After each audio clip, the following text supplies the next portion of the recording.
मेरा सवाल आपसे ये है कि कानून व्यवस्था बनाना तो जेडीयू आरजेडी सरकार की जिम्मेदारी है ना। नहीं, अगर नालंदा, सासाराम और ये गया में ये हालात बिगड़े तो आपकी पुलिस जिम्मेदारी नहीं उठाएगी? आखिर महाराष्ट्र में और गुजरात में किसकी सरकार है? वहां तो बहुत बड़े दंगे हुए। बिहार में रामनवमी के दिन जिस शांतिपूर्ण ढंग से पूरे बिहार में हजारों लोग, मैं आपसे वही पूछ रहा हूं ना कि आप ये पूछ रहे हैं कि महाराष्ट्र में क्या हुआ। अगर महाराष्ट्र के लिए एकनाथ शिंदे जिम्मेदार हैं तो नीतीश कुमार की जिम्मेदारी मानेंगे? नहीं, बिहार में मानेंगे कि नहीं? कहीं भी रामनवमी के दिन इतना बड़ा बिहार में लाखों लोग सड़क पर उतरे जुलूस के रूप में, कहीं एक भी घटना नहीं हुई। अब यह कैसे हुआ? तीन जगह तो मैं गिना रहा हूं आपको। पड़ताल हो रही है, गिरफ्तारियां हुई हैं, बड़ी संख्या में लगभग 48 लोगों को गिरफ्तार किया गया है। ठीक है, इसलिए शलभमणि त्रिपाठी जी भारतीय जनता पार्टी के प्रवक्ता हमारे साथ हैं, मैं उनके पास चल रहा हूं। शलभमणि त्रिपाठी, कहा यह जा रहा है कि अमित शाह जी का अगर दौरा रद्द हो रहा है तो उसका कारण अपनी जगह कुछ और होगा, कानून व्यवस्था उसका कारण नहीं हो सकता है। आप क्या कहेंगे? राममोहन जी, पूरे देश को पता है कि जो बिहार सरकार ने रिपोर्ट दी है उस रिपोर्ट के आधार पर यह कहा है कि नहीं, यहाँ पर स्थितियां सामान्य नहीं है, उसके नाते ये कहा है कि नहीं यहाँ पर कार्यक्रम नहीं होना चाहिए। हम तो बस इतना सवाल पूछ रहे हैं कि नीतीश कुमार जी, अभी मैं सुन रहा था इनके प्रवक्ता को कहते हैं कि हमारे मुख्यमंत्री जी बड़े सेकुलर हैं, बड़े निष्पक्ष हैं, तो ये इशरत जहां को बेटी बताने वाले, इशरत जहां को बेटी किसने बताया था? क्या बिहार की बेटी एक आतंकी जिसकी पहचान रही हो उसको बिहार की बेटी बताना, क्या ये एक तरह का एक तुष्टीकरण नहीं है? मुझे याद आता है कि मुंगेर के भीतर गोली चली थी, दुर्गा पूजा पर गोली चलाई थी, नीतीश कुमार जी की सरकार थी, और गोली जब चली तो अनुराग कुमार नाम का एक पिछड़े समाज से आने वाला बेटा उसमें मारा गया, उसमें शहीद हुआ। क्या नीतीश कुमार जी के भीतर ये साहस है कि जो लोग दंगा फसाद कर रहे हैं उन पर लाठी चला सके, उन पर गोली चला सके? ये दोहरा रवैया आखिर क्यों है? ये तुष्टीकरण में क्या हो रहा है? मुझे लगता है कि अभी मुश्किल 1 महीने पुरानी बात है, आप उठा कर देखिए गोपालगंज के भीतर एक धर्म स्थल के बाहर 3 ओबीसी समाज के, राजभर समाज का लड़का था, एक कुशवाहा समाज का लड़का था, एक और दलित समाज का लड़का था, तीनों पर चाकू चलाए गए। उनमें एक लड़के को हम लोगों ने गोरखपुर में भर्ती कराकर उसकी बड़ी मुश्किल से जान बचाई। ये हो क्या रहा है बिहार में? ये आरजेडी के साथ आने के बाद किस तरह से परिस्थितियां बदली है? लूट मार बढ़ गई है, कहीं किडनैपिंग हो रही है, कहीं मर्डर हो रहा है, कहीं दिन दहाड़े सड़क पर गोलियां चल रही हैं, AK-47 नजर आ रही है। ये बिहार में करना क्या चाहते हैं? और बिहारी नहीं, हम तो दंग हैं कि एक त्योहार पड़ता है रामनवमी का, और क्या अधिकार नहीं है हमें अपना रामनवमी मनाने का? क्या अधिकार नहीं है हमें भगवान राम की पूजा करने का? ये देश में जो हिस्से अलग अलग बांट दिए गए, ये हिंदू इलाका, ये मुस्लिम इलाका, ये किसने बांटा? आप बंगाल से लेकर बिहार तक देखिए किस तरह की स्थिति है। और मैंने सुना बड़े विद्वान है आरजेडी के हमारे साथी, आप पता कर लीजिए महाराष्ट्र में कैसी कार्रवाई हो रही है, पता कर लीजिए गुजरात में कैसी कार्रवाई हो रही है। और जो लोग शरारत करने वाले लोग होते हैं वो उत्तर प्रदेश में भी थे। उत्तर प्रदेश में आप कहीं बता दीजिए कहीं कुछ हुआ हो? सबसे बड़ा राज्य है, एक जगह कहीं पत्थर उठाओ तो आप बता दीजिए क्यों? क्योंकि हमने तय किया कि नहीं, कोई भेदभाव नहीं।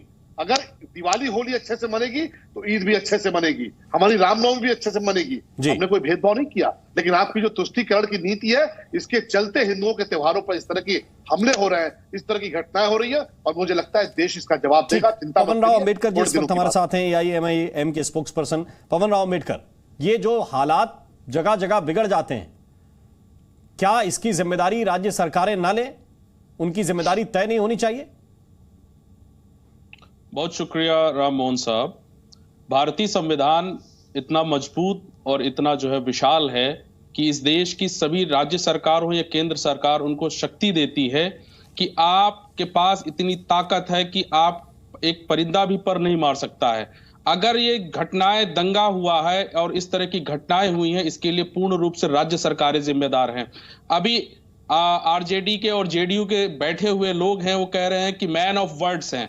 मैन ऑफ वर्ड्स नहीं है Nitish Kumar ji, man of you turns हैं। इतने यू टर्न्स ले चुके हैं कि बिहार की जनता अब इनको देखना नहीं चाहती है। बिहार में जो विकास की स्थिति होनी चाहिए वो विकास आज तक नहीं पहुंचा है। आज भी ये केंद्र सरकार के पैसों के माध्यम से पल रहे हैं। ये विशेष दर्जा चाहते हैं, लेकिन विशेष दर्जे से पहले इनको अपना लॉ एंड ऑर्डर मेंटेन करना चाहिए। और यही हालात जो है पश्चिम बंगाल में है। पश्चिम बंगाल में जिस तरह से वहां के चीफ मिनिस्टर ने गलत बयानबाजी की और जिसके बाद इस तरह की घटनाएं हुई, हम इनकी घोर निंदा करते हैं। और राज्य सरकारें चाहे बिहार की हो और चाहे वेस्ट बंगाल की हैं, वो भाजपा के बनाए हुए रास्ते पर अब चल रही हैं। इन्होंने क्यों, प्रशासन ने क्यों परमिशन दी बजरंग दल को विश्व हिंदू परिषद को, हिंदू सेना को इन्होंने परमिशन दिया इस तरह के जो है रैलियां निकालने के लिए, और जिस तरह से हथियार लहराए गए, तलवारें लहराई गई और जिस तरह से शस्त्र लहराए गए हैं, अभी तक कोई भी कार्रवाई बिहार सरकार ने और पश्चिम बंगाल की सरकार ने नहीं किया है। और इसी वजह से हमें कह रहे हैं ये सभी सरकारें भारतीय जनता पार्टी के साथ मिली हुई हैं और इस देश के माहौल को खराब करना चाहती हैं। राम मोहन साहब, मैं एक बात साफ कह देना चाह रहा हूं, इस देश में आज इस विचारधारा की वजह से इस देश का नागरिक परेशान है और इस देश का नागरिक त्राहिमाम कर रहा है। इस देश का नागरिक जो है अमन चैन चाहता है, लेकिन इस देश में ऐसी अनधिकृत संस्थाएं हैं, विश्व हिंदू परिषद, बजरंग दल, हिंदू सेना, हिंदू महासभा, इन पर बैन लगना चाहिए। क्या बिहार सरकार ने इन पर बैन लगाने का काम किया? क्या पश्चिम बंगाल ने बैन लगाने का काम किया? मांग तो ये भी चलती रहती है कि एमआईएम पे भी बैन होना चाहिए। ये सच्चाई है, वो उनकी मांग है, ये आपकी मांग है। क्यों नहीं आगे लेकिन ये अनाधिकृत संस्थाएं नहीं है, ये अधिकृत संस्थाएं हैं। बिल्कुल अधिकृत संस्थाएं नहीं, इनका रजिस्ट्रेशन कहां है? आप राम मोहन साहब हमें बता ये अधिकृत संस्थाएं हैं। विश्व हिंदू परिषद का रजिस्ट्रेशन नंबर क्या है? आप बता दीजिए। नहीं, आप अनाधिकृत कैसे कह सकते हैं? क्या है आप मुझे बता दीजिए भाई। संस्था आप तय करेंगे क्या? संस्था तो सरकारों को तय करने दीजिए ना। संस्था तो सरकारों को तय करने दीजिए। आप खुद संविधान की बात करते हैं और बिना संविधान की बात करते हैं। और बिहार आपको ये पता नहीं कि संस्था कैसे चलती है। गुजरात में, महाराष्ट्र में जिस तरह से दंगे हुए हैं, ठीक है, मैं वापस लौट कर आऊंगा आपके पास और जवाब इसका भी लूंगा। आप कह रहे तलवारें लहराई गई। बिहार सरकार ने कदम उठाना भाई, जब चाहिए। मुहर्रम के जुलूस निकलते हैं, उसमें भी कई तरह के वेपन लोग लेकर घूमते हैं और बड़ी आसानी के साथ निकल जाते हैं। तब एमआईएम नहीं पूछती है कि ये कहां से आए। लीगलाइज वेपन कर दिए गए हैं क्या? नहीं, मैं आपसे पूछ रहा हूं, तब पूछा आपने कभी कि वो फुटेज आपको याद नहीं रहते? पावर है, जो भी लीगल वेपन लेकर चल रहा है, किसी भी समुदाय का हो, सबको जेल में डालिए। तो सबको जेल में डालने की मांग आज ही आपको याद आई? तब नहीं याद आती जब वो किसी भी तरह से किसी को अधिकार नहीं है कि इस तरह के इलीगल अवैध हथियारों को लेकर के जो है जनता के बीच ले जाएं। तो आप ये मांग लिखित रूप से उठाइए कि मुहर्रम के जुलूस में भी कोई वेपन ना दिखे। बिल्कुल कभी नहीं उठा है, कभी नहीं उठा है। रैलियां नहीं निकली हैं, इस तरह की रैलियां नहीं निकली हैं। और फिर वो किसी तरह से हथियार, फिर वो अपने शरीर से खून निकालने वाले? बिल्कुल नहीं, वो बिना वेपन के निकाल लेते हैं। बिल्कुल नहीं, ना कभी हथियार से डराने का काम किया गया, ना इस तरह की रैलियां निकाली गई हैं। लोगों के मन में इस तरह की जो ये आपकी राय है कि एमआईएम के असदुद्दीन ओवैसी साहब भी यही चाहते हैं कि मुहर्रम के जुलूस में भी बड़े शांतिपूर्ण तरीके से कोई खून, किसी तरह की कोई ऐसी चीज ना हो जिसको आप लोग मातम कहते हैं? ऐसी चीज नहीं होनी चाहिए ना, आप लोग कह रहे हैं?